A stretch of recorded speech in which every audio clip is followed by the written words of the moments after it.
Price the Lord. ஆண்டவரும் இரட்சகருமாய் இருக்கிற இயேசு கிறிஸ்துவின் நாமத்தினாலே தினம் ஒரு தீர்க்க தரிசனம் என்கிற தேவனுடைய வார்த்தைக்கு உங்களை வரவேற்கிறோம். தீர்க்க தரிசனம் என்பது தேவ ஆவியால் அருளப்பட்ட அவருடைய வாக்குத்தத்தமான வார்த்தைகள் மாத்திரமே. இந்த நாளுக்குரிய தீர்க்க தரிசனமான வார்த்தைகளை வாசித்து நாம் ஜெபிக்கலாம். சங்கீதம் 34வது சங்கீதம் அதனுடைய 17வது வசனத்தை வாசிக்கிறேன். நீதிமான்கள் கூப்பிடும் போது கர்த்தர் கேட்டு அவர்களை அவர்களுடைய எல்லா உபத்திரவங்களுக்கும் நீங்களாக்கி விடுகிறார். கர்த்தர் இந்த வார்த்தைகளை நமக்கு ஆசீர்வதித்து தருவாராக. ஆண்டவர் கொடுக்கிற தீர்க்க தரிசனமான ரேமா வார்த்தை எல்லா உபத்திரவங்களுக்கும் நீங்களாக்கி விடுகிறார்.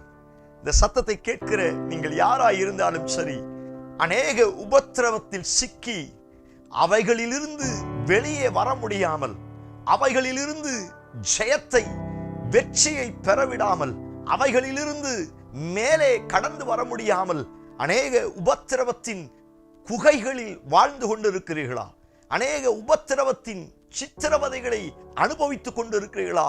உங்களை பார்த்து ஆண்டவர் தீர்க்க தரிசனமாய் சொல்லுகிறார், எல்லா உபத்திரவங்களிலிருந்து அவர் உங்களையும் உங்கள் குடும்பத்தையும் நீங்களாக்கி விடுவிக்க அவர் வல்லமையுள்ளவராய் இருக்கிறார். தேவ பிள்ளையே, உபத்திரவத்தை பார்த்து பயப்படாதிருங்கள். எல்லாருக்கும் உபத்திரவம் உண்டு. இயேசு கிறிஸ்து சொன்ன வார்த்தை, உலகத்தில் உங்களுக்கு உபத்திரவம் உண்டு, ஆனாலும் திடன் கொள்ளுங்கள், நான் உலகத்தை ஜெயித்தேன். இந்த சத்தத்தை கேட்கிற உங்களுக்கு இந்த வார்த்தை ஆண்டவர் தீர்க்க தரிசனமாய் சொல்லுகிறார்.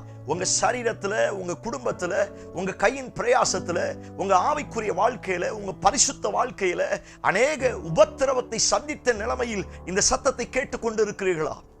இரத்த உடன்பிறப்புகளால், சோத்திரம், சுற்றிலும் இருக்கிற மற்ற நண்பர்களால், நம்பினவர்களால், நம்மை எதிர்பார்த்து ஸ்தோத்திரம் இன்றைக்கும் கீழே விழ வைக்கணும்னு எழும்பிக் கொண்டிருக்கிற சில நபர்களால் அநேக உபத்திரவங்களை நீங்கள் சந்தித்துக் கொண்டிருக்கிறீர்களா?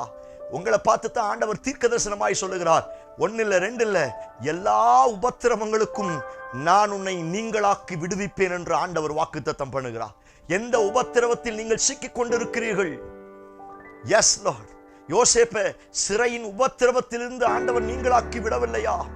குழியின் உபத்திரவத்திலிருந்து, சகோதரர்கள் பாடுபடுத்தின உபத்திரவத்திலிருந்து ஆண்டவர் அவனையும் அவருடைய வாழ்க்கையும் நீங்களாக்கி விடுவிக்கவில்லையா? தானியேல் சிங்கக்கவியில் உபத்திரவப்பட்ட நிலைமையில் இருந்தான். கர்த்தர் தானியேலை விடுவிக்கவில்லையா?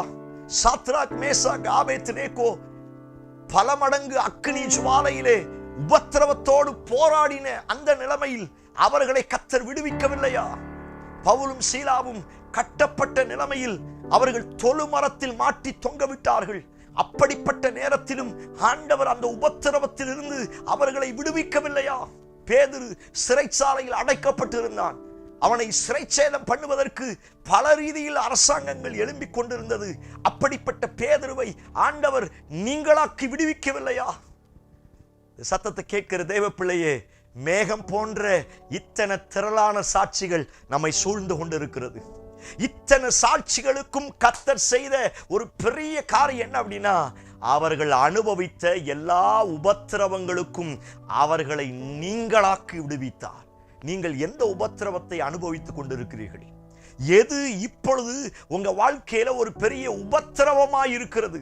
இந்த உபத்திரவத்தில் இருந்து என்னால் வெளியே வர முடியலையே, இந்த உபத்திரவத்தில் நான் சிக்கிக் கொண்டேனே, நான் மாட்டிக்கொண்டேனே. சோத்திரம், அப்படிப்பட்ட நிலைமையில் இருக்கிற உங்களை பார்த்து ஆண்டவர் தீர்க்க தரிசனமாய் சொல்லுகிறார், தேவ பிள்ளையே, நான் உன்னை முழுவதுமாய் நீங்களாக்கி விடுவேன். நான் உன்னை முழுவதுமாய் எல்லா உபத்திரவத்திலிருந்து நீங்களாக்கி விடுவேன் என்று கர்த்தர் வாக்குத்தத்தம் பண்ணுகிறார். ஓ பிரைஸ் காட். அழகான வார்த்தை.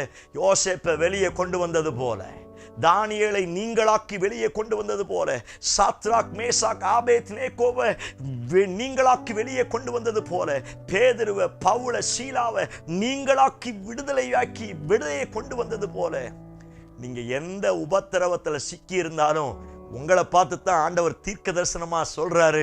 கடந்த 10 மாதம் எப்படின்னு எனக்கு தெரியாது, இந்த 11வது மாதத்துல ஆண்டவர் சகல உபத்திரவத்தில் இருந்து, எல்லா உபத்திரவத்தில் இருந்து உங்களையும் உங்க குடும்பத்தையும் நீங்களாக்கி வெளியே கொண்டு வர போகிறார். எத்தனை பேர் ஆமென் சொல்றீங்க? Praise God. கண்ண மூடி ஸ்தோத்திரம் பண்ணி என்னோடு சேர்ந்து ஜெபிக்க ஆரம்பிங்க. Oh praise the Lord, hallelujah. உன் உபத்திரவத்திற்கு நிச்சயமான முடிவை தரப்போகிறார். உன் உபத்திரவ குகையிலிருந்து கர்த்தர் வெளியே கொண்டு வர போகிறார்.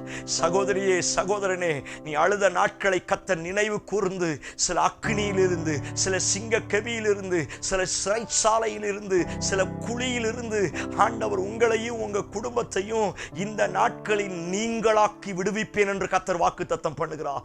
ஆமென் சொல்லி ஆவியிலே நிரம்பி செபிக்க செபிக்க எல்லா உபத்திரவத்திலிருந்து உன் பிள்ளையை கர்த்தர் தூக்க போகிறார். உன் கணவனை சில உபத்திரவத்திலிருந்து கர்த்தர் வெளியே கொண்டு வர போகிறார். எஸ் லார்ட், உங்க வருமானத்தை, உன்னுடைய பொருளாதாரத்தை சொத்துறோம் ஆண்டவர் உங்களுடைய பினான்சியல சில உபத்திரவ குகையிலிருந்து வெளியே கொண்டு வர போகிறார். சில வேலை வாய்ப்புகள் கிடைப்புக்கு போகிறது. சில சிறைச்சாலையிலிருந்து குழியிலிருந்து கர்த்தர் உங்களை தூக்க போகிறார். சில வேலை வாய்ப்புகளை உங்களை தேடி வரப்போகிறது. சில பிள்ளை செல்வங்கள், கற்பத்தின் கனிகள் உங்களை தேடி வரப்போகிறது. உபத்திரவங்கள் நீங்க போகிறது. ஆண்டவரே, என் ஜனங்களை உபத்திரவத்திலிருந்து நீங்களாக்கி விடுவிப்பீராக செய்வீர் என்று நம்புகிறோம். இயேசு கிறிஸ்து மூலம் ஜெபிக்கிறோம். ஜெபம் கேளும் நல்ல பிதாவே. ஆமென், ஆமென். எத்தனை பேர் ஆமென் சொல்றீங்க? நம்பிக்கையோடு இந்த நாளை துவங்குங்கள். எல்லா உபத்திரவத்திலிருந்து உங்களையும் உங்க குடும்பத்தையும் உங்க வாழ்க்கையும் நீங்களாக்கி மேல ஆண்டவர் கொண்டு வர போகிறார். செய்தி உங்களுக்கு ஆசீர்வாதமா இருக்குன்னா தயவு செய்து மற்றவங்களுக்கு ஷேர் பண்ணுங்க. பெரிய ஆசீர்வாதத்தை பெற்றுக்கொள்ளுங்க. Amen. Praise God. God bless you.